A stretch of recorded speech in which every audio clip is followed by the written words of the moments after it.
Brunspot. I go by Reed. I'm an artist and a recent graduate, as he says, at the Reed Films Academy.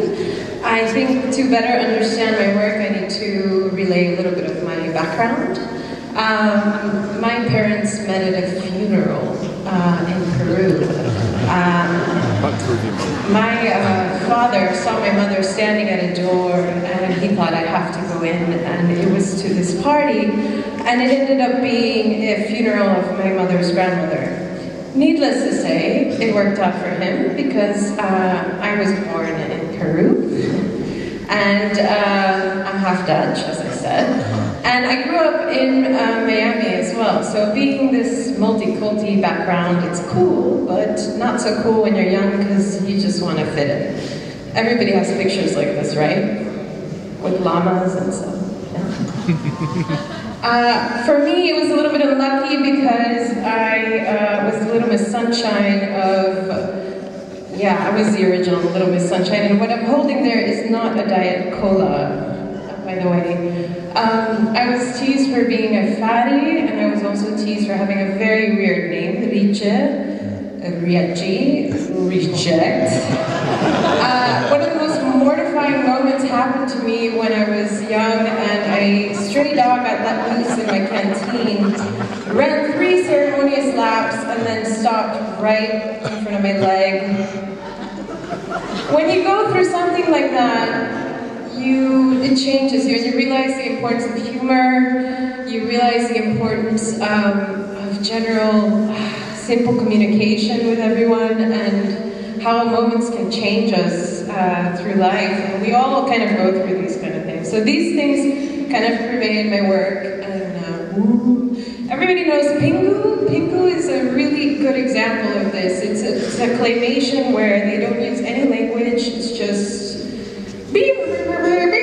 and somehow it's universal, because you know exactly what Pingu's mother is bitching at Pingu about right now.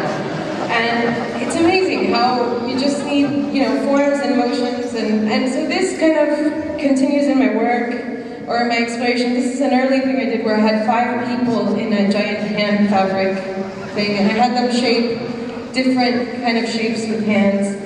So this was kind of like the start of it, and taking too long today. This is another piece where we walked London. We had the pretense of we're just walking. So we just walked into the Tate Modern Museum, and we just walked into a few other galleries. But they were not so happy to have us there, as you can see by this gentleman right here. So that was London. Everybody can make their own Broadway at home. All you need is a lot of hands, a clothing rack, and maybe some tap shoes and a fancy umbrella. This is called Putting on the Ritz, and it was a video I made. It's one of my works. My neighbors were not so happy with me tap dancing a million times, by the way.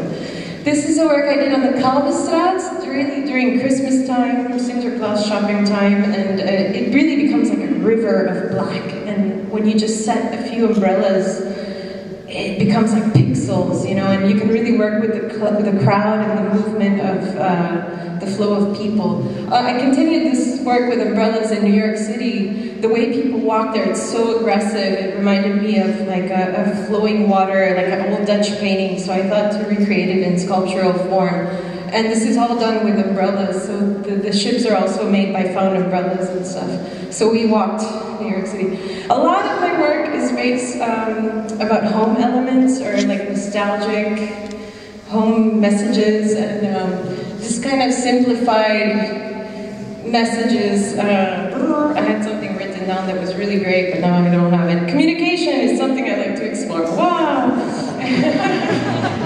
When you're young, a counter is really high, and maybe you come back to that counter again when you're older, and you think, wow, it's so small. So this kind of changed through objects. I wanted to explore through this kind of play I made. There's 3 persons inside these objects of a kitchen, which rise and fall as it moves along. I made a copy of a chair of Lazy Boy. It was sitting in a show in New York City, and actually somebody thought it was a real chair and sat in it. It was good because I realized that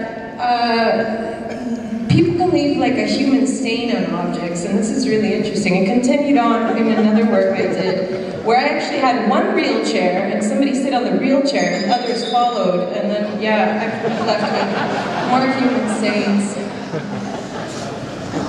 But it's funny, the impression that it's left just people interaction with just really simple objects. This is, of course, the television is alive, and there's people working inside of it. This is a color bar, and the people working inside of it. And each frame of their square equals a frame of the television. So one is turning on, one's static, one's a black screen. Anyway, this is a film, stills of documentation, blah, blah, blah. This is something I did in the Brakkengrond. It's a blow-up of Abraham and Sarah. They're 6 meters tall each, and this was a really huge room, but not big enough, and I had them breathing as people walked by. I continued working with Blow Up in my final work with the Rietveld Academy. I actually sewed this out of Aftek Foley. It's a birthday table, and it just happens to deal with, like, when you prepare for a party and you get everything ready, and then you say, everybody come at 8 o'clock, and then nobody shows up. It's kind of this kind of expectation disillusion thing. So that's it. Wow, I talked a lot and it went really fast. Life is bittersweet. Art can be humorous. Thank you so much.